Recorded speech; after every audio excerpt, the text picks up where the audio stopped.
Welcome to the Anxiety Slayer series. Our mission is to assist you with creating more peace and tranquility in your life through anxiety release exercises and supportive tools created to slay your anxiety.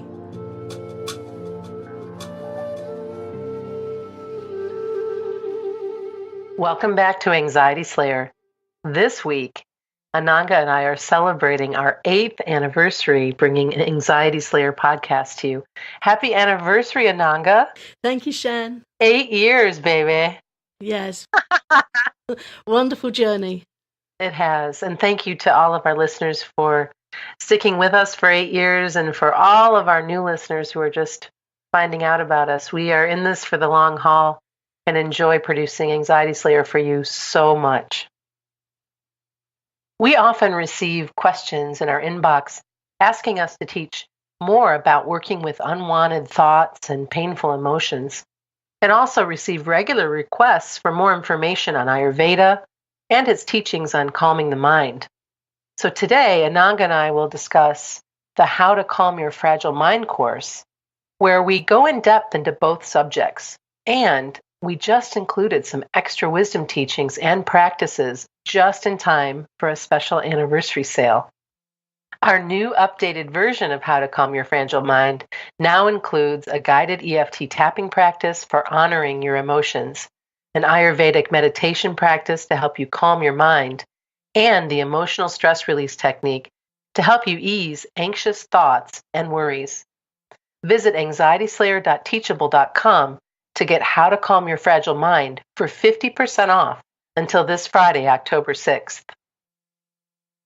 In this week's podcast, we're going to be talking about honoring your emotions and experiences and sharing a little about the new guided tapping practice in the course that we've created to help you work with deeper self-compassion when emotional pain arises.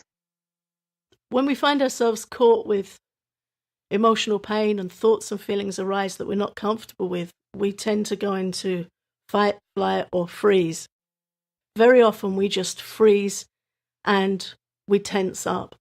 But there's great importance in our own healing and personal development in honoring our emotions. So that's why I went to an EFT practice for helping with this, because it can be very uncomfortable and it can require a little courage. And EFT really helps to help us hold space and soften the way. There are many ways we can use EFT tapping. The usual practice is to name a specific issue. For example, a fear of spiders, anxiety about public speaking, or to help us settle an experience with a past specific trauma, or even using EFT tapping for physical pain. When we use EFT in that way, it's used in a very targeted way, where one problem is selected and focused on for the tapping session. But EFT can also be used really sweetly for tapping for positive aspirations. For example, permission to rest, claiming personal space, setting better boundaries, enhancing our creativity, finding the courage to try something we've always wanted to do, or one of our favourite areas, which is opening to hope and working with self-acceptance. And I found that working with EFT tapping helps us overcome the pain of resistance, because we have a tendency to become brittle as we resist, as a part of us shouts no, or the mind tends to focus in on what we don't want, what we fear, what might go wrong next, and we really do tense up. I've caught myself before making fists and then gently unfurling my fingers and being like, okay, there's some work I need to do here, because I was unconsciously clenching up. And we do that. It's very natural. And many of the practices and wisdom teachings included in How to Calm Your Fragile Mind are designed to help you settle with all of these unwelcome feelings, no matter what they are, to be with any emotional pain you're currently experiencing with pure self-love and self-kindness. And as Ananga mentioned, it can take real courage, but when you do, it'll help you breathe, it'll help you be with what is. And as you start to soften the edges of the pain, you'll begin feeling so much better, and you're beyond that path of self-understanding and release. Yeah, I think this is a real key area that we have many great teachers already exploring this. Tara Brach, Kristin Neff, who's an expert on self-compassion, Paul Gilbert, who teaches mindfulness for self-compassion.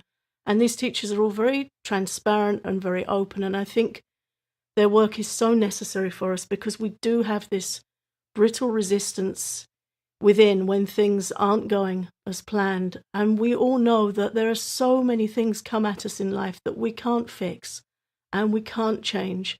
And we'll all experience so many situations and outcomes that don't go anywhere near how we would have wanted them to turn out, but they're happening anyway, and they're going to happen anyway.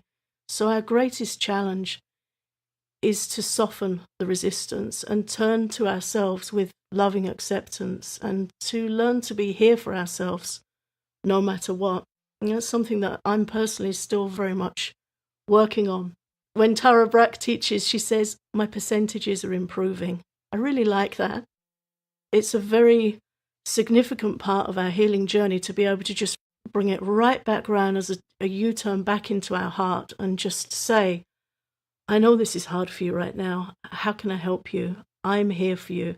And it builds such a sense of self-sufficiency, but not in an independent, shut-down way where we're really bounded up with electric fences, but just that we need less completion and external validation when we start to say, I'm here for you. I hear you.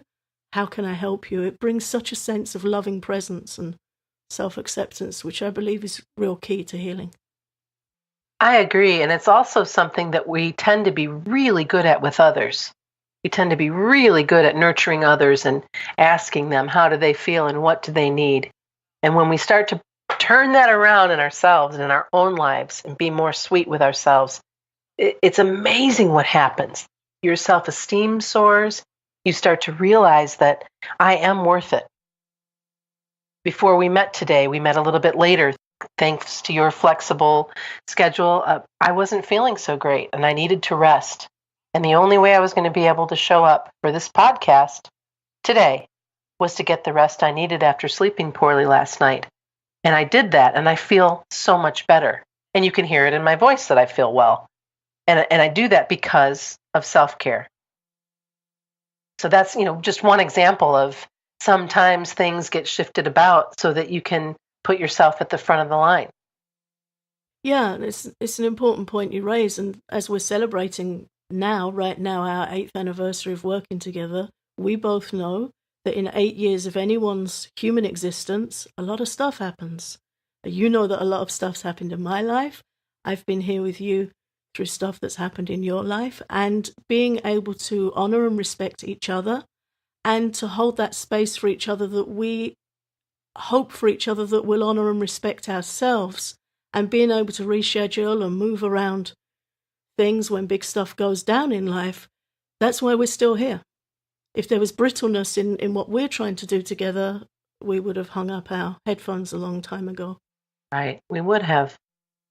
It's been an honor and a pleasure to partner with you for these last 8 years, Ananga, and I look forward to many years to come. And this is true heart and soul work for us. That's the other reason why we're still here, not just because of the flexibility, but because we can make a difference. And you're a lot of fun to hang around with. I've learned a lot from you, Ananga. So, and we've become really good friends. And thank you for that. I'd like to thank you too. I feel that we really have come together with the intention of, firstly and foremost, sharing whatever we can to help people. Suffering with your mind is horrible. It's so incredibly painful. And just being able to share that the nature of the mind is that it's delicate and it's easily disturbed. And if you're feeling in pain and broken and lost, you're not alone, and there are things you can do to help yourself feel more comfortable, more confident, more settled, more grounded, and to get back on your feet again. We will all experience so many emotional storms, but we don't have to get struck by their lightning. And the practices that we're offering in this course are to help us be okay with being with the rain and the thunder, and to witness it with a kind acceptance towards ourselves. And Shan, you sent me a pebble a couple of years ago, just before I went into hospital for surgery, and I still have it by my bed. And on that pebble you wrote, "This too shall pass."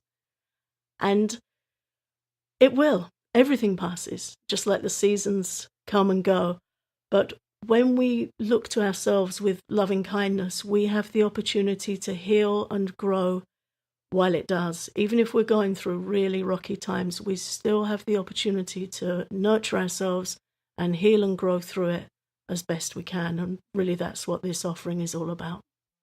To celebrate our 8th anniversary, we're offering one of our most popular Anxiety Slayer courses for 50% off. How to Calm Your Fragile Mind is available at half price from October 1st through October 6th. Get it now at anxietyslayer.teachable.com.